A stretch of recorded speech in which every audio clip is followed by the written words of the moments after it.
Nous ne pouvons pas vivre sans l'autre. C'est impossible. On ne sait pas le faire.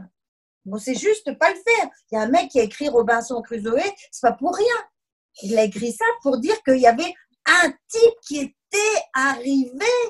Et encore, il a rencontré vendredi, vous voyez, mais bon, voilà. Mais il y a un mec qui était arrivé à tenir. Nous ne savons pas. Nous ne le savons pas. Là, en ce moment, on est en train de nous grappiller tout comportement social que l'on ne nous fait vivre que d'une manière virtuelle. C'est-à-dire à travers des écrans partout, des écrans, on regarde des choses. Au bout d'un moment, les écrans, on n'en peut plus, quoi. Moi, oui, vous voyez, je vous vois, mais vous êtes toute plate. Et en fait, vous n'êtes pas plate. Et j'en peux plus de voir des gens plats.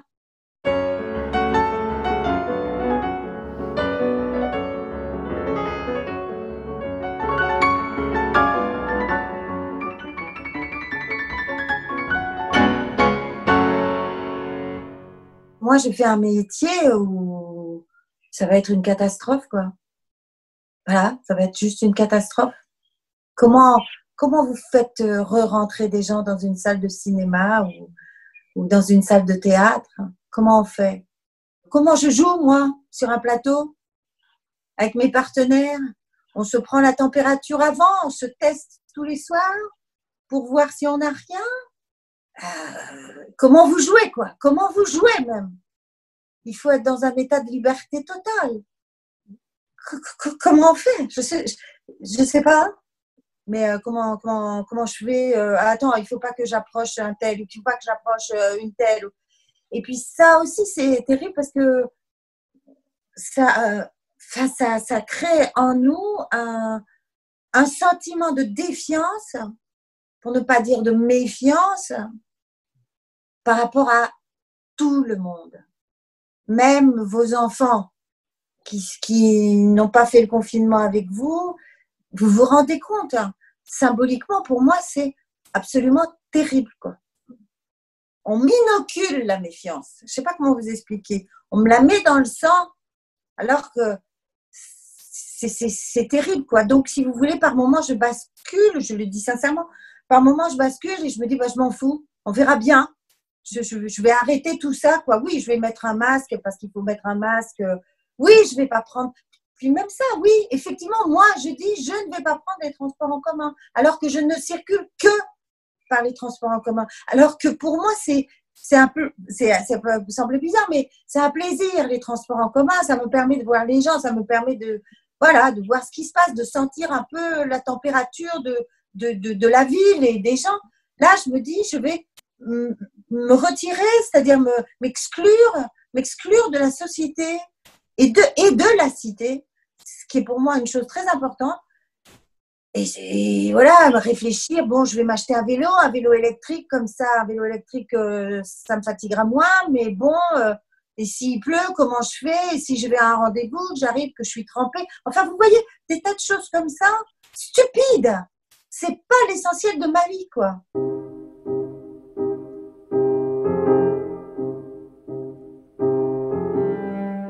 Ça fait presque 50 jours qu'on vit qu'avec une chose, la mort. On est tout le temps avec la mort. La mort, la mort, la mort. Parce qu'au fond, c'est ça. C'est de ça qu'on nous parle. Alors, de temps en temps, quelqu'un vous dit « Ah mais oui, mais attention, il y a 90% de la population qui en réchappe, ou même plus. » Mais c'est rare, cette phrase-là. Telle que vous entendez tout le temps, c'est « En gros, si vous ne faites pas attention, vous allez mourir. » Ou vous allez faire mourir quelqu'un. Ça vous fait culpabiliser d'une manière absolument épouvantable. Si vous êtes jeune, vous êtes porteur de mort. Si vous êtes vieux, vous êtes un objet de mort. Il n'y a plus de joie. Il n'y a plus de plaisir. La notion de plaisir n'existe plus du tout. Ah oui, on peut chanter des chansons à la fenêtre le soir, mais au bout d'un moment, ça s'épuise aussi parce qu'on a besoin du contact. La sensualité, ça fait partie de la vie, quoi. Et de sensualité, on n'en a plus du tout. Ça nous est même interdit. Donc, un pays où il n'y a plus de lâcher prise, c'est un pays mort. C'est le lâcher prise qui fait que on va arriver à faire des choses étonnantes, même si des fois les lâcher prise sont complètement hystérique, dingue et un peu irresponsable. Mais c'est à partir de ces lâcher-prises-là qu'on construit, quoi, aussi, vous voyez, et à partir de l'envie aussi de partager, quoi. On ne peut rien partager. Comment peut-on vivre? En fait, la mort est là, plus que dans le virus. Mais bien sûr qu'elle est là. Absolument, elle est là. Elle est dans cette chose-là. C'est de ça qu'on meurt. Bien sûr que c'est de ça qu'on meurt.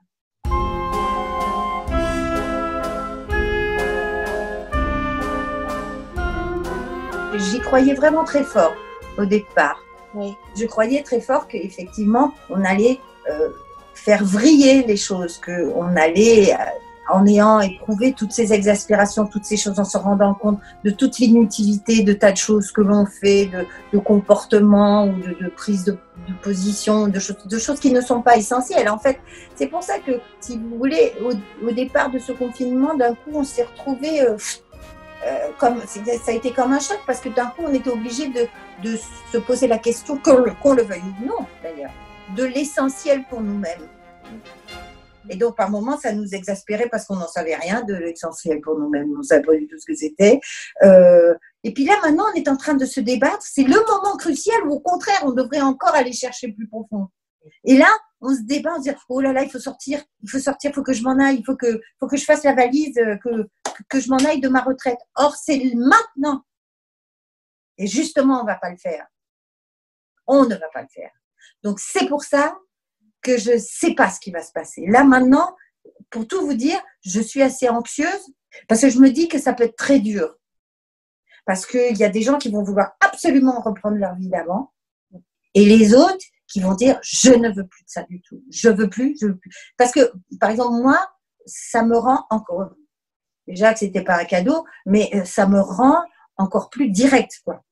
J'ai encore moins envie de faire le moindre cadeau, quoi. Qu'est-ce que vous ne ferez plus, vous, comme cadeau que vous avez fait un peu ou trop? Vous savez, j'essaie toujours d'être polie, conviviale, pédagogue, dans ce que je veux dire. Je vais continuer à l'être, mais moins longtemps, quoi. Quand on n'aura pas compris, au bout d'un moment, je vais dire aux gens ce que j'ai envie de dire avec mes mots à moi, et puis ça ira, quoi. C'est ça que je veux dire, c'est tout. Mais et tant pis si ça plaît pas, quoi. Tant pis. Je veux dire, non, ça va. Toujours se plier à une espèce de manière d'être. Oh, il faut. Oh, vous savez, moi, quand je suis arrivée à Paris, tout le monde me disait que je parlais fort. Donc, j'ai appris à essayer de parler moins fort. Et ben, si je parle fort dorénavant, eh ben, je parlerai fort. Et c'est tout. Parce que moi, je suis née dans un pays où on est dehors et où on parle fort. Et ça n'enlève rien à la profondeur, entre guillemets, de mes propos. Il n'y a pas une seule manière d'être, une seule manière de se comporter qui est la bonne, qui est celle qu'on doit adopter. Non, il y en a des milliers. Et il faut accepter ces manières de se comporter. Ça suffit. Ça suffit, ça. Vraiment, moi, j'en ai marre. Voilà. Excusez-moi, mais ça m'énerve. S'il y avait une chose à ne pas oublier de ce temps de confinement, ce serait quoi? Ce qui vous vient spontanément. Ce qui me vient spontanément, c'est le pouvoir de la nature. C'est-à-dire que d'un coup, les oiseaux, les chiens, les trucs, il faisait un temps sublime, les fleurs poussaient partout, sur l'asphalte, dans la rue, les machins comme ça. Et donc, c'était comme si la nature nous disait, tu vois, t'as tous tes trucs, quoi. Tu vois, nous, ça va très bien, nous va très très bien. C'était une espèce de magnificence de la nature. Et alors ça, c'est vraiment très intime.